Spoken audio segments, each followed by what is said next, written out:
Hey friends, thanks so much for checking out this video. This is a first time for me, and I am interviewing an author by the name of Jon Hurd, who I have known for a very long time. And so Jon, thanks so much for joining me. Thanks for having me. Jon and I have known, how long? I was trying to figure out today how long we've known each other.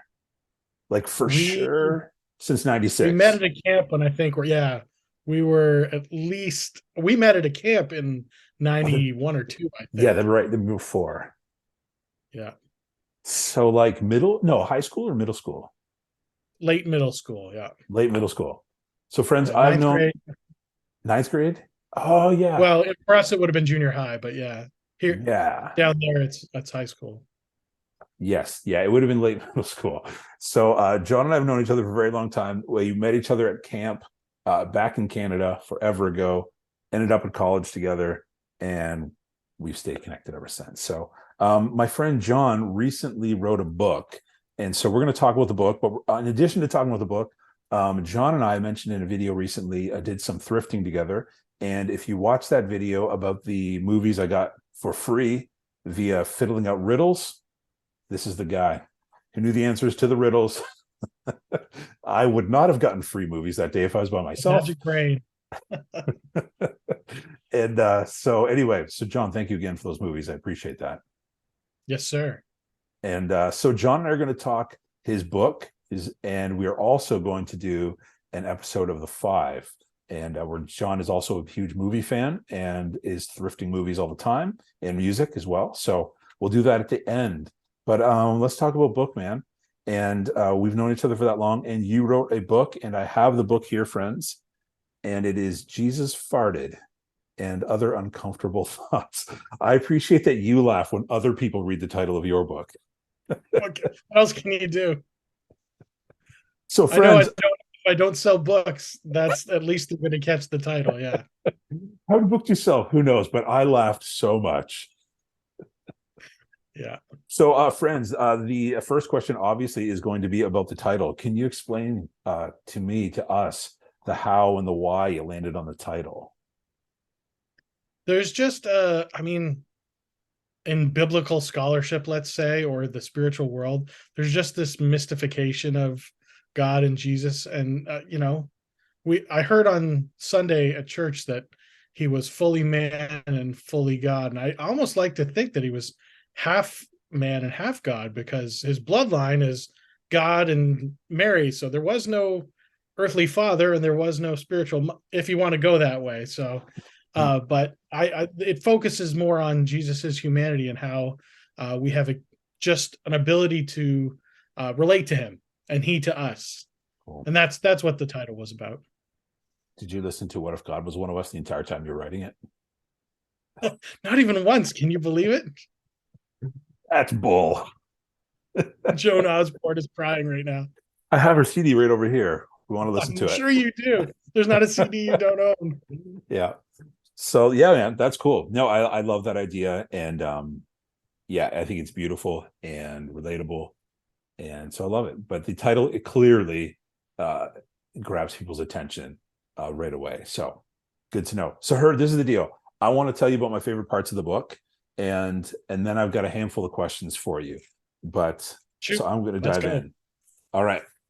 So ladies and gentlemen, I'm going to be doing readings today from the book Jesus Farted by Jon Hurd.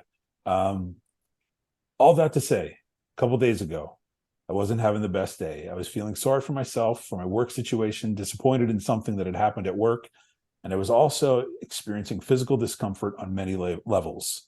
I actually said in my mind, I'm better than this world. These people don't deserve it. Hurd, I read that line and I lost it laughing. These people don't deserve me. Tell me In about my that. own brain, I think I'm quite the fella. We're all heroes in our own story. So, Oh, sure. Yeah. yeah. So, yeah. Is there anything else you want to say about that? No, I just think it way too much. That's a Okay. good. So you're going to stand on that one, eh? Why am I surrounded by these idiots? I think we've all felt that for sure.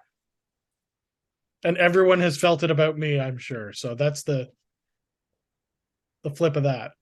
Yeah. So anyway, I got to say, when it comes to the humor part of the book, so folks, if you pick up this book, and I'm gonna put all Jon's contact info down here, but you can pick it up via Amazon in the States. Jon's we're doing this call from Canada. I'm in the US, but you can get it here in the US and get it in the States or in Canada as well. Um, and this book is a great mix of humor and serious stuff, emotional stuff, just stories, one-liners, all that kind of stuff. So, but the parts I'll read will be all over the map. The first one is one of my favorite funny parts. Um, anyway, here's another one. Let me see here. I'm prone to bursts of anger, frustration that spills out of me like rushing water. I get loud and menacing, and then it passes. It always does, like a flash flood. I would rather it be a stream or a calm brook. I hate staring back. This line just wrecked me as a dad, and having to have apologized on this line. But I hate staring back at the faces of two little girls who wonder what could have been so bad to make daddy so loud. The answer, nothing. I apologize a lot these days. I just want to be done with all this anger. I remember, and I read that line, the looking at the eyes. I was like, oh, because there's this one time where I lost my cool, and I later apologized, and it turned out to be this like incredible moment of grace. Because she wrapped her arm around my neck. She's like, "Oh, you don't have to apologize, Dad." And I was like, I just like started crying. And I was like, there's this little hand on my neck, and I was like, I do, because I'm an idiot. And but anyway, man, that was like a real. The other one is just hilarious, but this is just like a real. I think this is what, if you're a parent, you experience, and it's really hard. Yeah. Yeah. And I mean, they have no other option usually, but like they usually just say, you apologize, and they say it's okay. And it's never okay. Yeah. But they make it okay for you somehow. Yeah. Yeah. That part is, yeah, they do. And I'm thankful for the grace of my daughter. She is far more graceful to her dad, who's just trying to figure it out. And I think we have to be graceful to ourselves, give ourselves grace, because we're just trying to figure it out too. I remember Yeah. my mom, she hit me with a great line, just floored me. I was being an idiot. I think I was in high school, and I was being rude. I was just pushing back on her. And she looked at me and she's like, because I'm the oldest, and she goes, I've never raised a high school son before in my life, and you're expecting me to be perfect at it. And I've never done this before. And I was like, oh, wow, I'm a jerk. And so I like store that in the back of my brain, because one day I'm dropping that line. Yeah. Yeah, when Hopefully needed. you'll never have to. I hope not. I hope not. Here's another line that I love, Hurd. This is just a one-liner, and I thought it was great. And any of these you want to like expand on, or any additional thoughts, or maybe where it came from, anything or not, let it stand on its own. I wish I inspired the kind of affection I crave. That's a pretty raw line. Yeah. Yeah. And it's something I struggle with daily. I always feel like I'm a better friend than my friends are to me, but then I have to really look at it, and it's mostly not true. Yeah, But it's one of the things I struggle with, right. as feeling the love from people that I feel I give to people. So Cool. Well, one of the things I do appreciate about it is, and as you said, I've known you since middle school, so you shoot straight. Like you're not gonna candy coat something. This is it. This is how I'm thinking or feeling. And then the other thing I appreciate about you is, like, kind of even with just what you just said, that if you shot straight, you go, this is how I think you're feeling, and then you go, oh no, actually that was wrong. You always go back on it, and you share that in the book too, which is really great. yeah. Um, everything isn't terrible. Everything just feels terrible. Seek to pull back the veil on this world, uncover the best of it, highlight it for others. I appreciate that. Everything isn't terrible. Everything just feels terrible. Yeah. It's our own lens. We see the world how we've been programmed to see it, or how our emotions are telling us to see it. But if we actually take a minute and look at it, most things are never as bad as we feel they are in the moment. So, but when we realize that, when we need to make sure that we spread that realization out there. Yeah. I think through the especially since like 2020, with pandemic on, like I was doing a study on peace this week, and the numbers are like above 75% of people feel like this is the worst. Nothing has ever been worse. Everything is bad. Like the numbers are insane how bad people feel about the condition of everything. And Right. And they've never had to deal with dysentery or anything. yeah. And it isn't like there, and while things certainly aren't great in a lot of areas, there is a ton of amazing things that exist at the exact same time. Yeah. And so I really like that line. It does feel that way. I think there's a Radiohead song, just because you feel it. There's a line, just because you feel it doesn't mean it's there. And I appreciate that reminder. On the next page, the verbal frustration I show when I'm inconvenienced is jarringly disproportionate to the voice I give to things that should upset me. Yes. Yeah. We always do the whole, I think we call it like, first world problems. So like I could go on a 2-page rant about how no one puts napkins in my bag, but the homeless problem in Moncton, which is rampant, Right. and I'll talk about that for a minute or not at all. So that kind of thing. Dude, the thing for me, which I talked to somebody, I mentioned it to a mutual friend, Neil. It was on his Facebook page. He was talking about when people don't put the carts away. It is insane. I could watch horrific news about things that are going on horrible in people's lives, and I feel bad. And I was like, oh, this isn't right. If I watch someone right beside the corral, just kind of like let the cart go, I go nuclear in my vehicle. Indignation is, yes. I am screaming at the inside. There is slobber hitting the glass on the inside. Like, I just want the worst for that. The palpable distaste for that human. It's so wrong. Yeah. It's stupid. And I'm sitting there going, what is your problem, man? So, yes. So I'm right there with you, my friend, on that. This was great. I like this. There's a species of seabird that nests on the coast of Greenland. They reside in cliffs upwards of 1,000 feet high. When the young are ready to leave the nest, they must take a leap and glide to the ocean below. The father accompanies them on this jump. Not one of them does it alone. That's killer. Yeah. Loved it. I love it when like nature or just real life just spells out something that you've known all along or that you can be comforted by. Mm-hmm. So I mean, not everyone's going to see the, oh yes, like put a spiritual aspect to that or an emotional aspect to that, but it meant something to me. Like, even in the design of nature, there are things as they were intended to be. I was talking to a friend tonight, and they were discouraged about just some like difficult things have come up, and so they just said, I'm kind of going through it, questioning things. And so I asked back, I was like, so what are you questioning? Like, you question like life direction, like what are you questioning? And they said, just kind of like, when is the next obstacle going to come? And I wrote back and I was like, it's right around the corner. Like, I've been kicking around for 44 years now, and that's my experience, is the next one is right around the corner. But kind of that illustration you used, I can give you a long list of obstacles and stuff I've walked through, but I can also tell you that through all of it, and again, you mentioned you could put a spiritual spin on things if you wanted to or not. I will, and say I genuinely feel as though God's brought me through all of that stuff. And so I feel a sense of I'm not doing it alone. And yes, for sure, there are going to be more obstacles that are literally around the corner.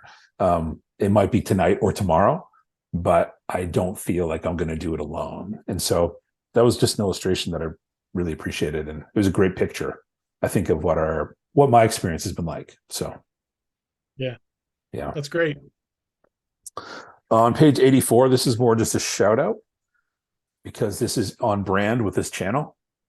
One of the things I miss about CDs and cassettes was that you could look at the album notes and see all the lyrics or check out who played the strings on that song. Details you don't get anymore. And I just want to say a resounding amen to that. It's so good. And so friends, if you are new to this channel, it is about movies, music, and books. And So yeah, I couldn't be more proud of that line. Yeah. Whether it was, special guest stars, or it's like someone you didn't expect who was on the album, or to knew that someone played the glockenspiel. Like who would, ever assume that? Yeah. I watched an interview with Noel Gallagher from Oasis, and he came home and he was talking to his daughter, and she's like, "Where were you?" And he's like, "I was in a meeting with her for the artwork for the new album." And she was like, "What artwork?" And he's like, "For the album." And she's like, and he could tell she has no idea what he's talking about. And he's like, "The artwork for the album." And she's like, "What artwork?" And then he said it connected in his brain. And he was like, that little square picture on your phone when you click on a song? That costs tens of thousands of dollars and lots of meetings. And I love to have the artwork in hand to look at it. For me, there's even like the feel of it, the smell of it. Like some albums I've had forever, and it'll bring me right back to when I bought that album. So yeah, I'm a huge fan. It's funny, there were some cassettes that had just the bare bones one piece of cardboard. Then there were some cassettes the paper was folded over 15 times. How did you even fit a cassette in there? I don't miss cassettes. I'm a huge fan of physical media, but I do not miss That's cassettes. what I came up with, so that's why I referenced it. Yeah, my first two albums I purchased were cassettes. I had a decent cassette collection, but I don't miss the pencil, rewinding them, pulling the tape out. The crimps, the tears. Yeah. I did find it cool though, because you could put tape over the tops and then record stuff off the radio. That was pretty awesome. But, yeah. Mixtapes. Mixtapes were fantastic. You always miss like the first 1-2 seconds of every song. And then some radio head would start talking at the end of the last few seconds of the song. Sure. All right, another line I liked. When I hear people say, "Do what you love," I want to punch them in the face. Maybe I love that. I'm really proud of that one. I think that's hilarious. It is hilarious. You're the first person to point it out. So. Really? Yes. Maybe it points to an anger issue I have, that I want to punch people in the face, and that I would love that. It heartens me to know that most people don't struggle with that kind of anger. So. Anyway, that was another good line. I very much appreciated Hurd. Then I have one more stock answers. That's an example of like a stock answer from people. That's a frustration of mine that, it's why I wrote the book. Like, I don't want any of my stuff to be like, "Oh, I've heard that before, and this is along that line of, just an ism or a maxim that people, always say." So yeah, for sure. And I think when you're like, as a parent, I don't even want to say those things to, your kids. Like you can do anything you put your mind to. No, I for sure cannot. I will never be a great dancer. I can work on it as hard as I want to. I'm a big fella. I will never be a graceful dancer. There are certain things I just can't do. Your attitude determines your altitude, John. There's certain things you can't do, but I think if you you can figure out what your gifts are, figure out what your passions are, and then look at what opportunities you have. Not everybody has the same opportunities. We don't all grow up in the same place, live in the same place, know the same people. It's all different. So to give those kind of like general broad answers is not helpful. So, sure. Yeah. So I did appreciate that you'd rather just punch people in the face. You like that. Yeah. 97. I have 2 to 3 interactions like this a week. People wanting to share a little part of who they are. I consider it a sacred trust. Am I doing what I love? Hell no. Can I make an impact on people by remaining pleasant and offering a smile and listening? Yes, I can. It's great. Those are the things you think about when you're doing the same activity for the 400th day in a row, for the 400th time that day. Yeah. There's no joy in it, but there sure can be meaning.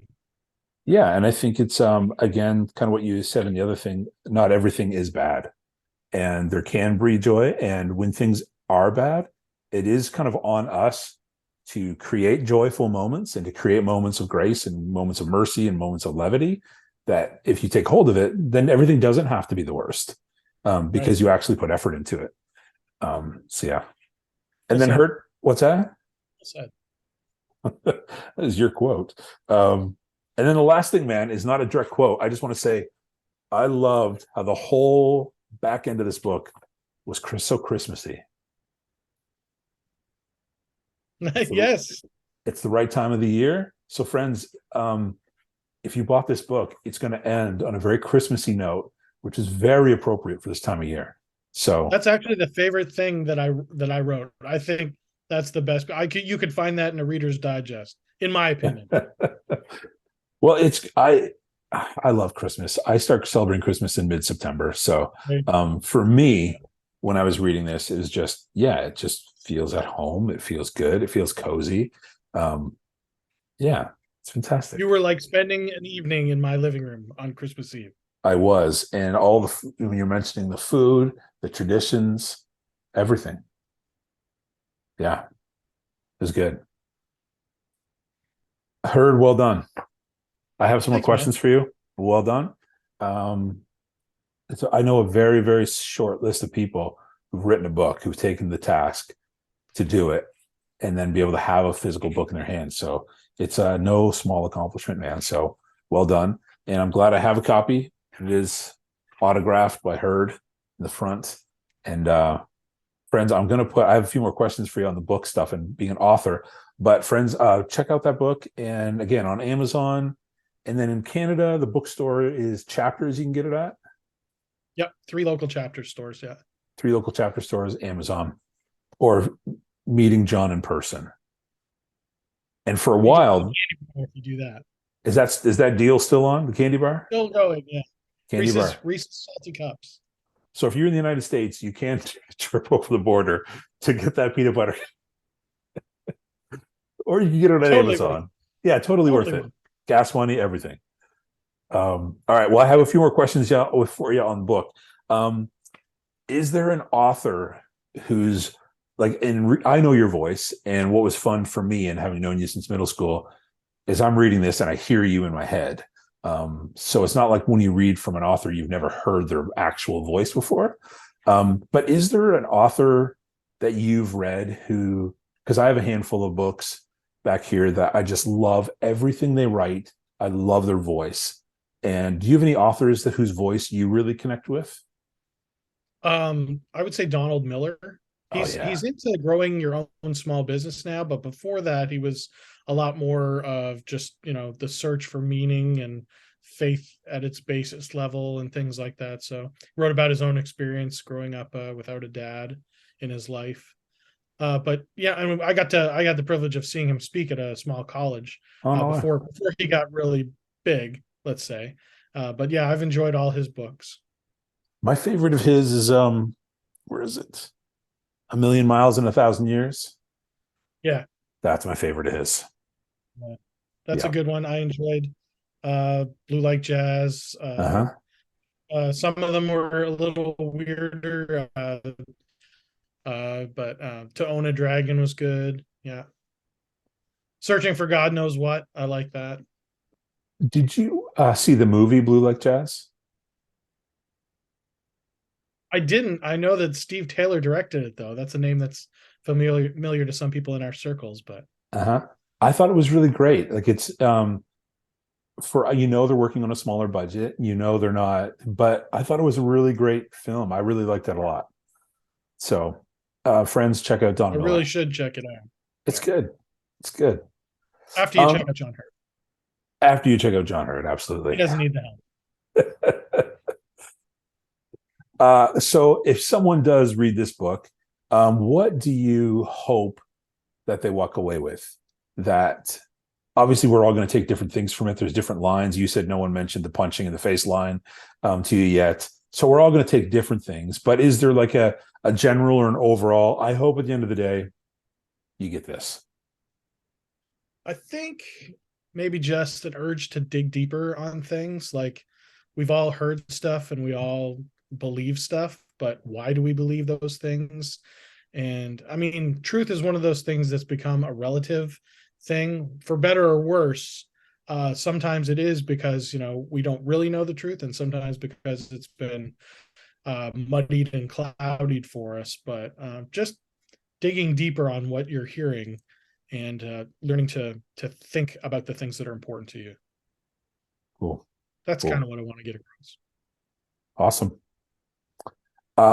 Now, for people who maybe would like to write a book of their own someday, what would you say to people who feel like maybe they have a book inside of them, but the actual sitting down and writing a book feels like just way too overwhelming, like that it's impossible, that it's always somebody else who could do it, but I myself could never do it? What would you say to somebody who, yeah, kind of in that place?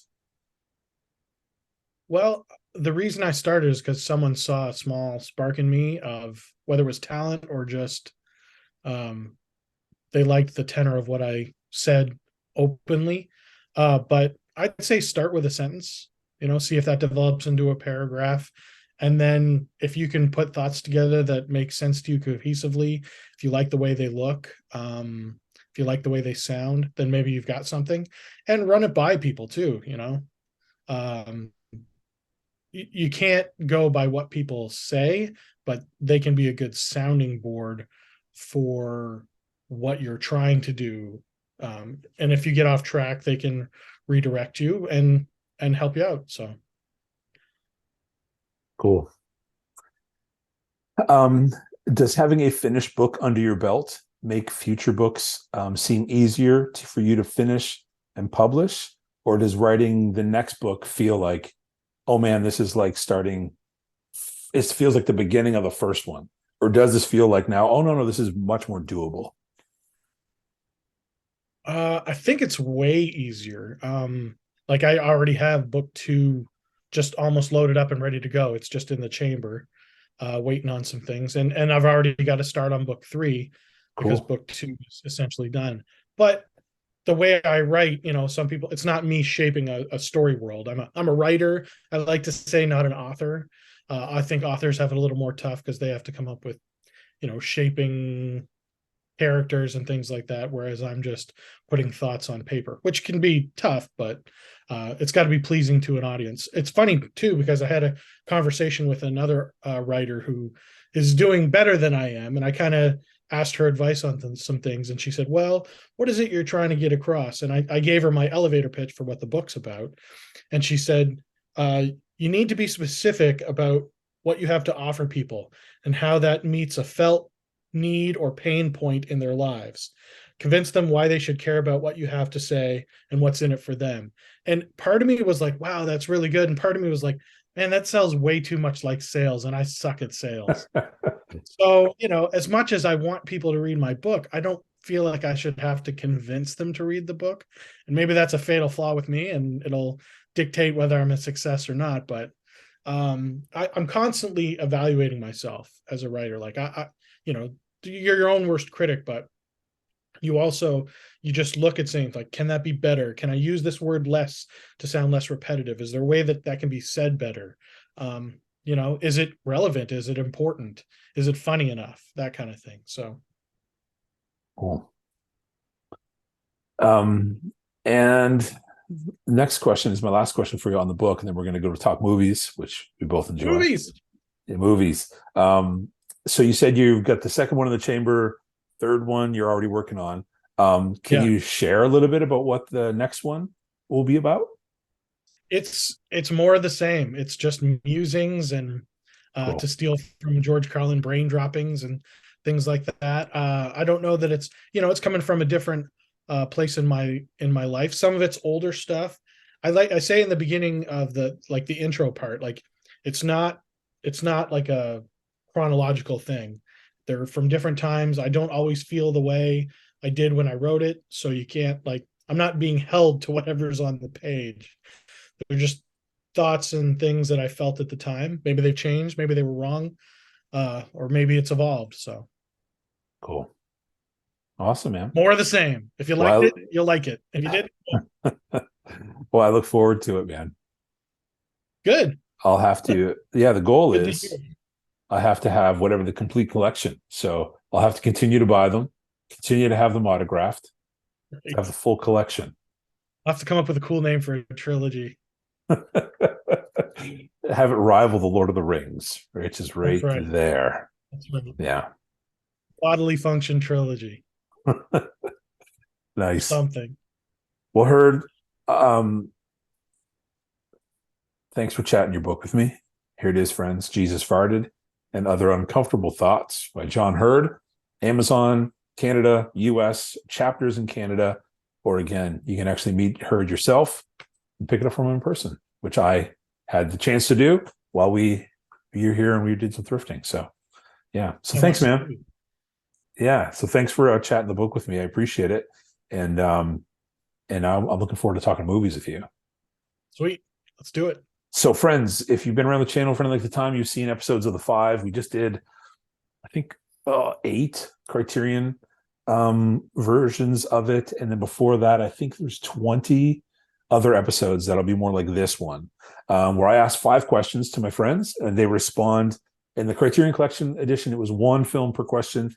Here, I think, John, we're doing 5 films per question. I've got 5. We are. So, friends, you're going to get from author Jon Hurd 25 film recommendations. And I'm looking forward to this. So, all right, you ready to do these? Well, they definitely hold more weight because I'm writer Jon Hurd. Yes. Author Jon Hurd. So, all right, man. What 5 films have you most recently seen? I know one of them because you just told me one today, but yes. Yeah. So I'll go backwards from the latest 5 to the newest 5. All right. Pirates of the Caribbean 3, which is at World's End, I think. Pirates of the Caribbean 4, which is On Stranger Tides. Pirates of the Caribbean 5, Dead Men Tell No Tales. Black Widow, because we're going through the Marvel films. Okay. And then I saw a movie in theaters called The Menu, which was the best movie I've seen of this year. So I looked it up when you messaged me today. It's comedy horror. How horror would it be? It's more suspenseful than horror. It's very little horror. Okay. All right. So for someone like me who doesn't watch almost any horror at all, still cool? I think you'd be fine. Wonderful. Yeah. All right, man. What 5 films do you have your earliest memories of? Well, okay. So this was fun because I had to go say, well, was that an actual memory? How early does it go? So it's fun to trace back. The earliest memory I have of a film is Star Trek 3, The Search for Spock, which I saw in the drive-in, the local drive-in in Moncton. So, which isn't there anymore. But I remember, I think I fell asleep in the back seat. So that is the very earliest. And then I know I watched at least 2 or 3 times The Never-Ending Story. I've not seen that. With I think, I don't know if is it called a Dream Dragon? I don't know. Something like that. Atreyu and his horse. Johnny Tremaine on Beta. Haven't seen that. Was a Disney film. It was a Revolutionary War Disney film. Really? Yeah. It was pretty good. I mean, I'm sure it was from the 60s, like new to color type film. I saw The Rescuers, which I remember, which was an old Disney film about mice. Okay. Rescuing a kidnapped child, I believe. So super traumatic. The 70s were weird for Disney, I'll say that. It goes back a ways. And then there was a movie called Nate and Hayes, a pirate film with Tommy Lee Jones. Really? That I remember from TV. Yeah.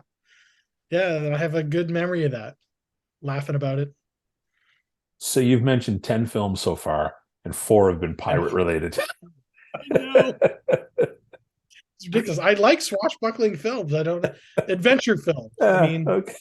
Could have been anything. It just happened to involve pirates. Just happened to be, yes. I'm hilarious. Not showing my peg leg on screen today, but the parrot is sleeping because it's very late right now. Unbelievable. That's hilarious. Yeah.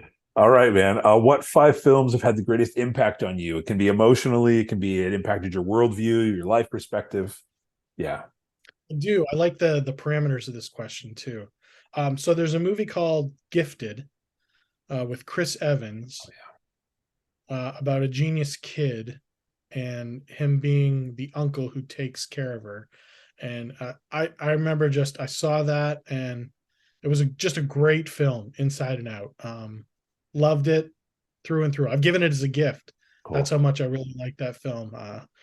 I actually bought that The film Avengers. because Oh, of sorry. Go your. ahead. I bought that film because of your recommendation, and it just so happens that I bought that film from the pawn shop where you won both of those movies from.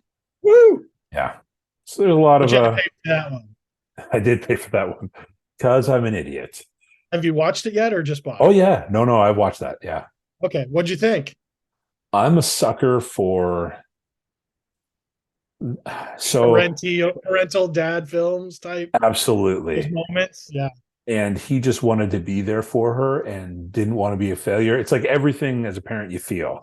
And then yeah, her just like utter, I need you. And it just, yeah, it crushes you. Like it just, I'm a very yeah, emotional in those kinds of films. So that was a very emotional film for me to watch. Yeah.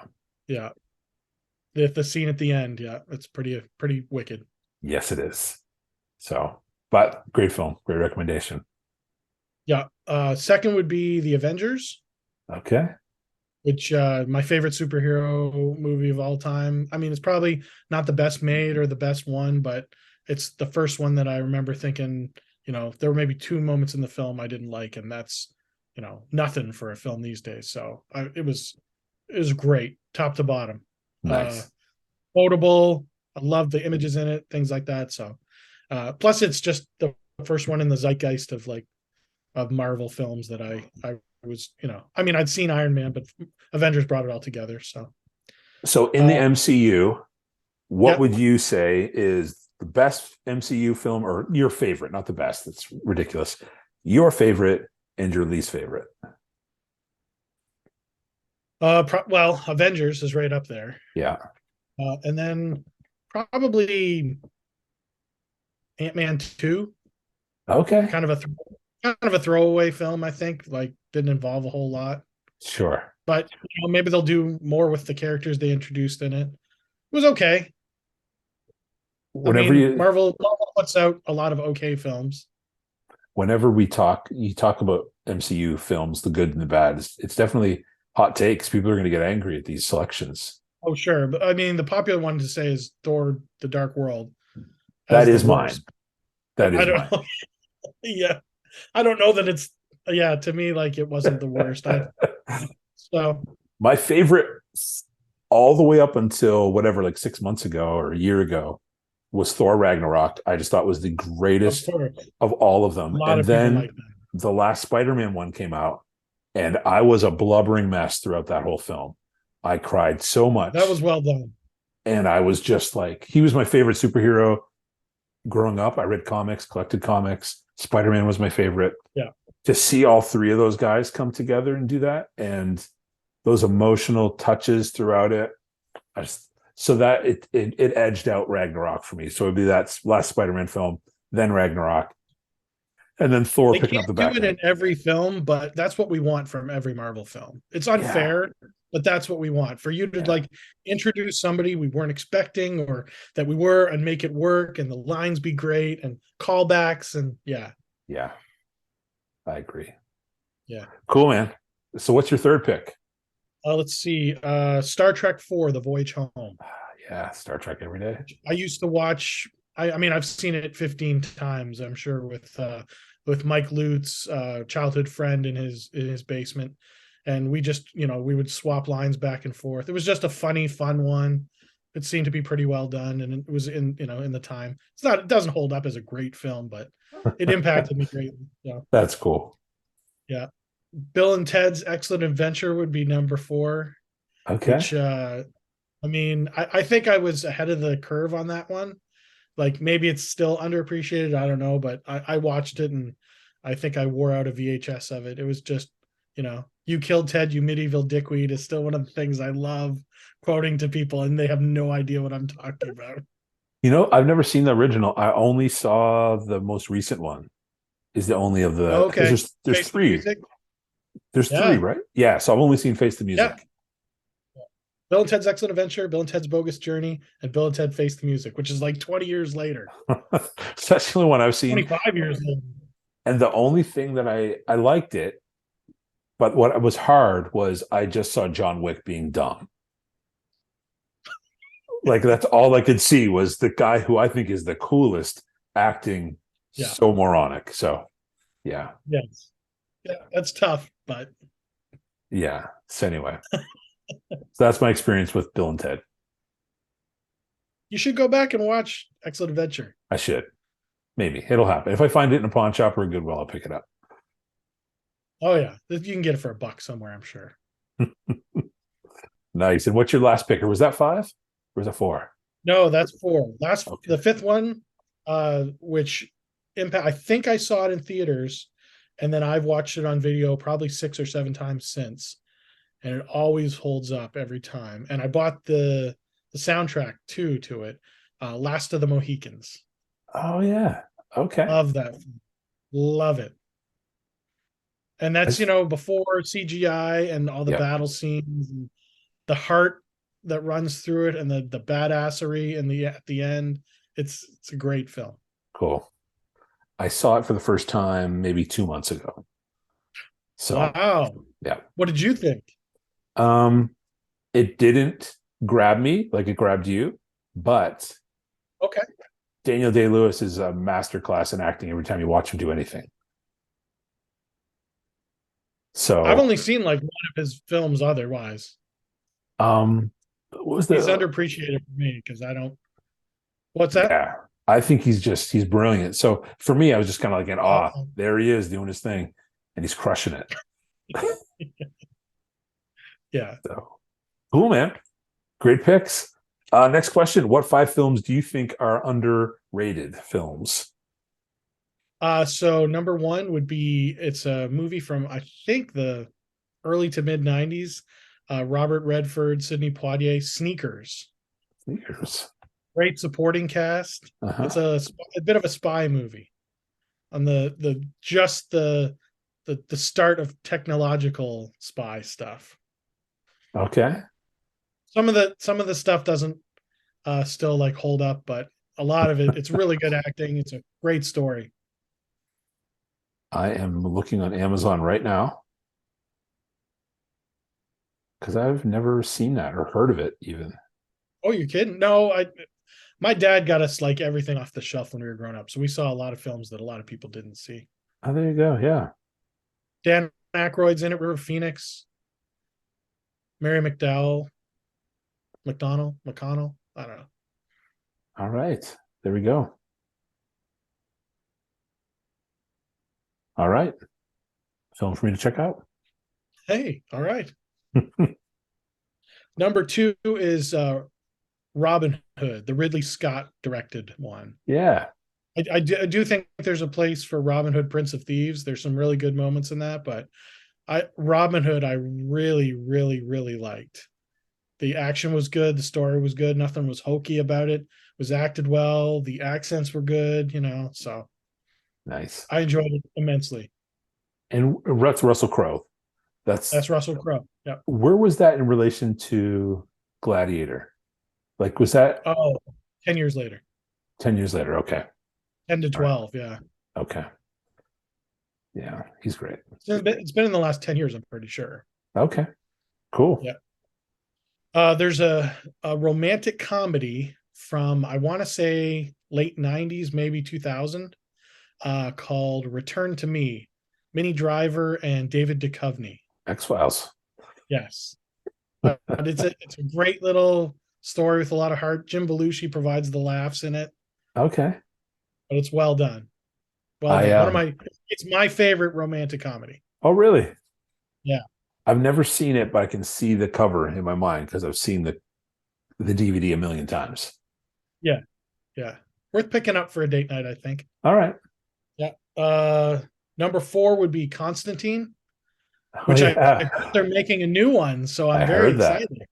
Yeah. And I didn't buy into I didn't like the Constantine on TV with the blonde fella. Okay. So the Keanu Reeves Constantine with Rachel Weisz, I mean, it's weird and it's, messy, and I loved it. I just loved the film. Tilda Swinton as Gabriel, that was crazy. So I love Keanu Reeves. I just saw the trailer for the 4th John Wick coming out. Oh, good. And I haven't watched it yet. So good. I'll if they give us 10 John Wick films, I'll be so happy. Yeah. Well, there's a series coming out. I know that. Yeah, I think there's at least is it? I know he's making a cameo in it. There's Yeah. there's one that has Mel Gibson in it, isn't there?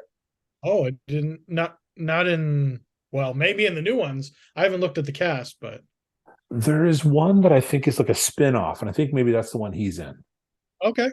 Yeah, All right. That sounds cool. yeah. Yeah, I'm just waiting for the high table to come down, so that'll be fun. Dude, the Brings first it to one I yeah. love so much. The first one I think is a perfect action film, and I love the next two, but the first one especially is just Yes, perfect. you're right. The next two are maybe a step below, but still great. But the first one is near perfect. Yeah. Yeah, so good.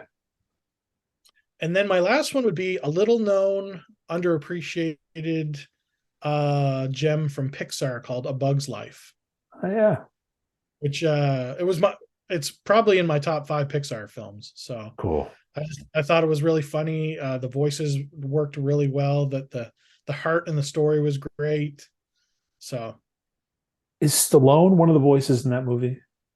no, that would be I think Ants you're thinking of. Ants, that's what it is. And they Okay, came out about the same time. It was so DreamWorks had one and Pixar had one, and I think A Bug's Life did better, but okay. Ants was a little darker. It was a little more weird.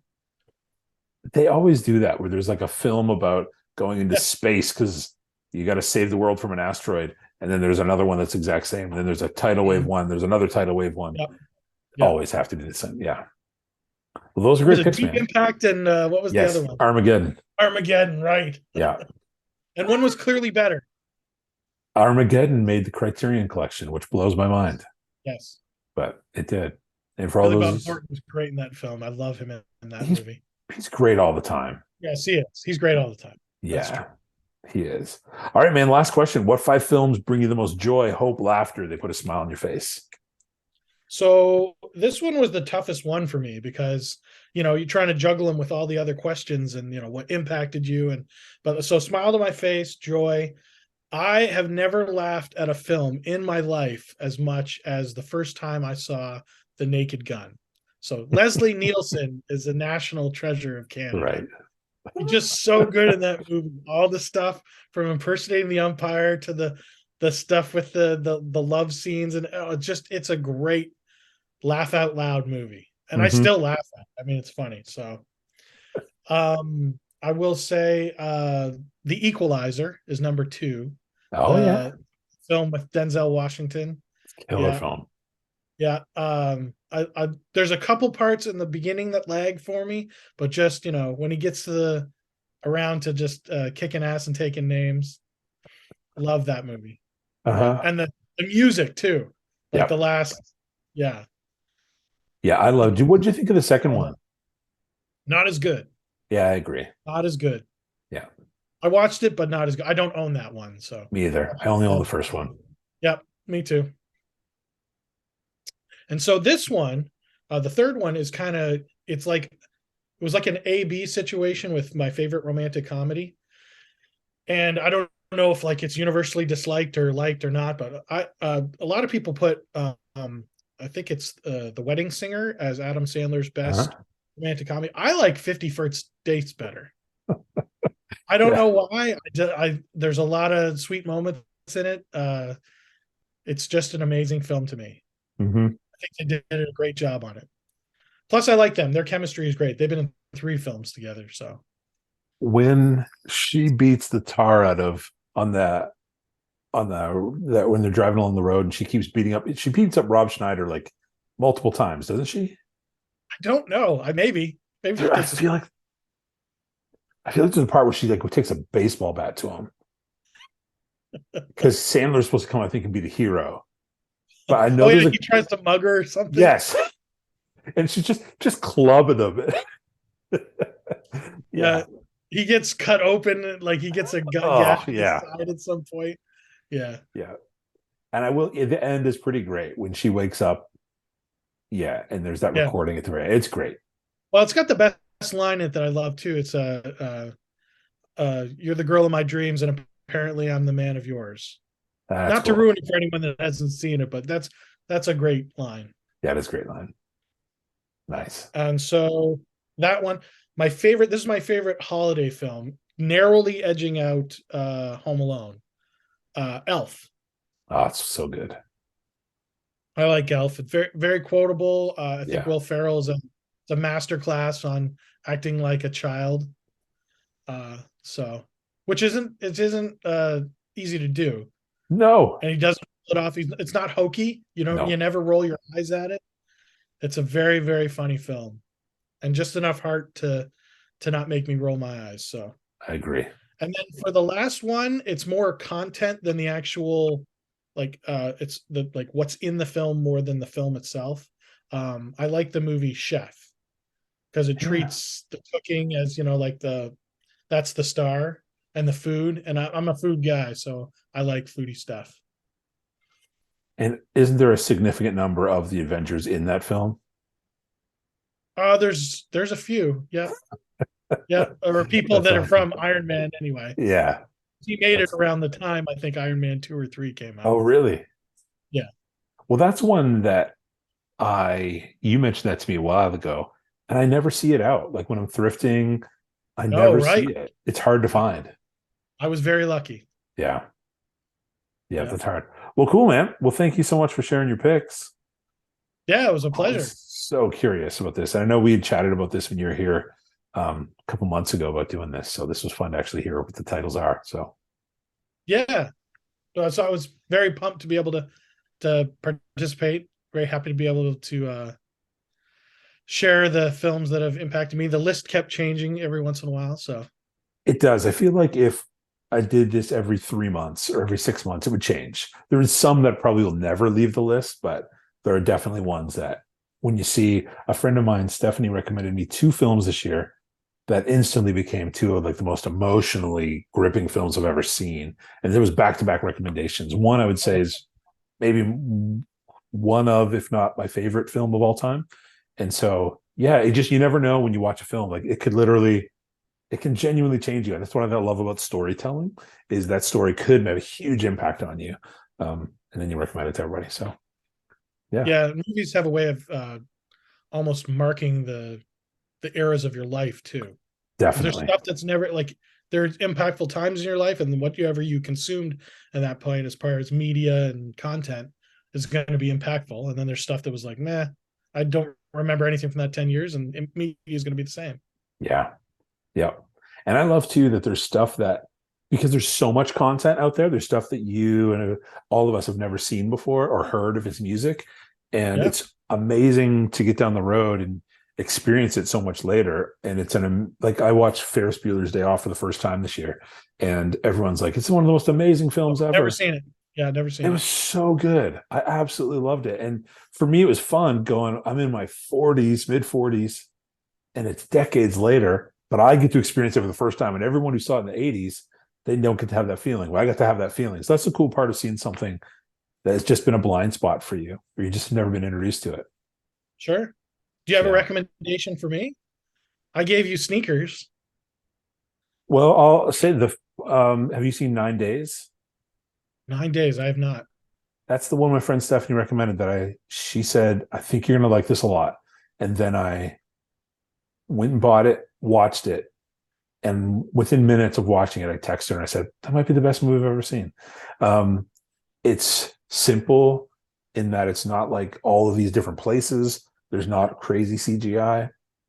It's and at the end of it, I think why I talk about it so highly is when it was done, I had this such an overwhelming sense of gratitude that I'm alive, that I get the chance to experience everything, even the pain and the hurt.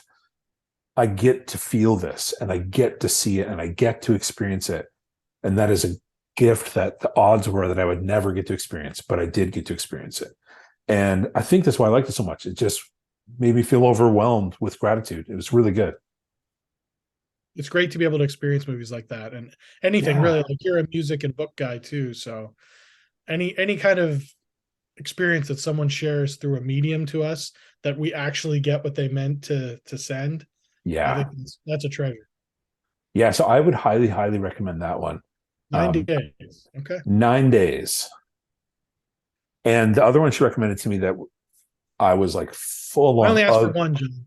Nope, it's two. I run this thing. I run the show. So It's the two now. was oh shoot, Blue Bayou. Okay, It's I've heard of that one. that was about an immigration situation that happens in the United States. But as a parent, if you're a parent at the end of that film, there is this scene that happens that just I was like, is this going to happen? I don't think it's going to happen. And I was like, is it going to happen? And then the thing that I was wondering if was going to happen did happen. And I was like just sobbing and like wicked ugly crying. So thankfully I was by myself watching this thing. But um but it's so good, man. It's a good, yeah, it's a really good one. Good. Yeah. All right. Blue Bayou and 9 Days. Yeah, both of those are phenomenal. Have you seen Sound of Metal? No, but I did hear about that. Yeah, it's good. Riz Ahmed, right? Yeah, I saw it last night. Um, Outstanding. Great filmmaking. Okay. Yeah. So there's three. Sucka. So Snuck one in.